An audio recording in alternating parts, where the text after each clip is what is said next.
दादा हमनी के रोके बोला ना एक लौती बहन ही अगर एकरा भैया के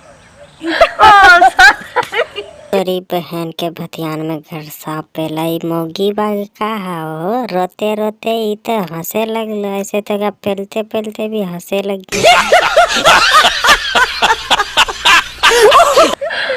चुपा चुप चुप प्यार कोई नहीं है चुपा। अच्छा ननद जी वही लगे तू बिया करल चाहता रुका ए भौजी हम लइका तो बानी मगर हमार नाम बिल्लू है काहे कि हम सबके भतियान में घर साफ पे ले लिया ना इसीलिए ये हमरा से शादी करल चाहता नहीं। हां माने ई लगे होतर ननद जी बबनी हम लइको बड़ा छोट बा जान दर अरे भौजी तोरी बहन के भतियान में बेलना लेके पेला रहेला माँ लइका छोट बानी हम छोट बानी मगर सामान बड़ा मोट बानी जब डाली ना तो माय माय याद आ जाई।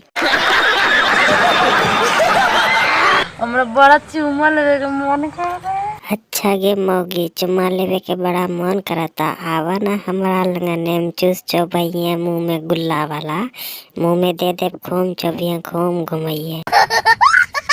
भैया लोग वीडियो यहीं पे समाप्त करता वीडियो को कट मत करा अभी काहे कि जैसा भैया कमेंट कर ले बाद हम बोलल बा कि हमार नाम ले ला वीडियो में तो वीडियो में हम जरूर नाम लो। सबसे पहला भैया ने कमेंट कर ले बा नाम बा संजय जो कि बिहार से बोलता बाप के नाम बा राकेश यादव। तो दूसरा भैया जब कमेंट कर ले बा ओकर नाम बा लालनाथ नाम बा बाप के नाम बा रामनाथ। तो भैया कमेंट करे के लिए बहुत बहुत धन्यवाद। जो भैया लोग आप लोग भी चाहता नहीं कि तो हर सबके भी नाम कमेंट में बोला जाए वीडियो के लास्ट में तो भैया लोग कमेंट जरूर कर दो ठीक बात हम नाम जरूर लब। जो वीडियो पे नया हाथ भैया लोग चैनल के सब्सक्राइब जरूर कर लिया ठीक बा मिलब अगला वीडियो में बाय बाय।